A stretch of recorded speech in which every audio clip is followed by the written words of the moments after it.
باقاله وابیج یا گل در چمن که یکی از خورشت‌های اصیل گیلانیه و کسایی که باقاله پلو دوست دارن حتما از اینم خوششون میاد.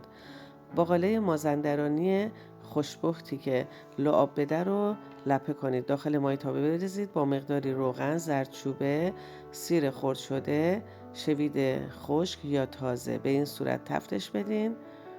نمک و فلفل اضافه کنید و به مقدار کافی آب بریزین. درشو بعد بذارین که بپزه.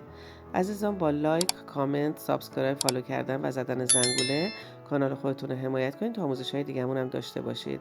اواسط پخت اگر دیدین که باقلاتون نپخته، چون باقلا آب جذب میکنه ولی آبش کمه، یه مقدار دیگه آب اضافه کنین تا باقلاها به این صورت بپزه. جا باز کنین و تخم مرغ‌ها رو داخل خورش بندازین، زردش رو بتره کنین، درش رو مجدد بذارین که تا تخم مرغ‌ها بپزه.